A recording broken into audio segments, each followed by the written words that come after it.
তারা 56,000 কোটি টাকা বকেয়া রেখে গেছে। আমাদের যে বিদ্যুতের যে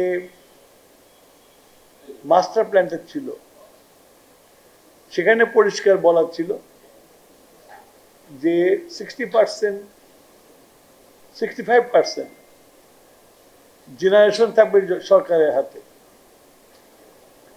কারণ জেনারেশনের কস্টটা যদি সরকার কন্ট্রোল না করতে পারে তাহলে ভোক্তাকে সরকার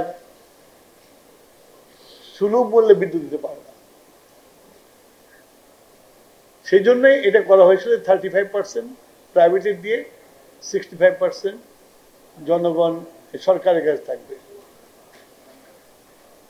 কিন্তু এখানে এখন উল্টো হয়ে গেছে, আমার 80% জেনারেশন হলো প্রাইভেটের হাতে এবং সেটা খুব উচ্চ মূল্যে ক্রয় করা হয়েছে। পিডিবি সেটা ক্রয় করে ভোক্তা লেভেলে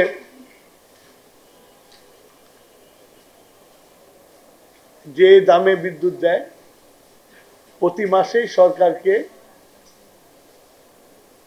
আপনার ভর্তুকি গুনতে হয়। তারা টাকা দিলে আমরা যে প্রাইভেট পাওয়ার স্টেশন গুলো আছে ওইগুলোকে টাকা দিতে হয়। তারপরেও তারা এই কাজটা করে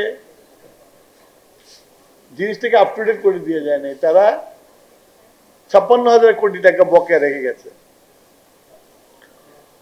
এখন 56,000 কোটি টাকা বকেয়া পরিশোধ করা, সাথে আমি যে বর্তমানে বিদ্যুৎ কিনছি সে পয়সাটা শোধ করা, আর আমি যে দামে বিদ্যুৎ বিক্রি করছি এগুলোর মধ্যে বিরাট গ্যাপ আছে। এখন সরকারের উপরের দায় 56,000 কোটি টাকা, এটা থেকে একদিন বিল আউট করতে হবে আমাদেরকে। আর প্রতি মাসে আর একটা দায় ক্রিয়েট হচ্ছে, সেটাকেও আমাকে পে করতে হবে আপনার। সব মিলিয়ে যে আর্থিক অব্যবস্থার সৃষ্টি করে গেছে গত সরকার, সেই আর্থিক অব্যবস্থাকে একটা পর্যায়ে নিয়ে আসার জন্য আমাদেরকে অক্লান্ত পরিশ্রম করতে হচ্ছে। তার সাথে হচ্ছে হলো আপনার এই যে প্রাইভেটে যে আপনার পাওয়ার স্টেশন গুলো দিয়ে গেছে তাদেরকেও জ্বালানি আমদানি করতে হয়।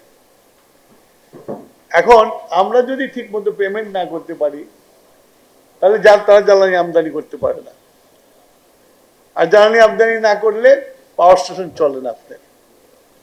এইরকম একটা সিচুয়েশনের মধ্যে আমাদেরকে রেখে যাওয়া হয়েছে, সেই জিনিসটাকে আমাদেরকে পরিচালনা করতে হচ্ছে।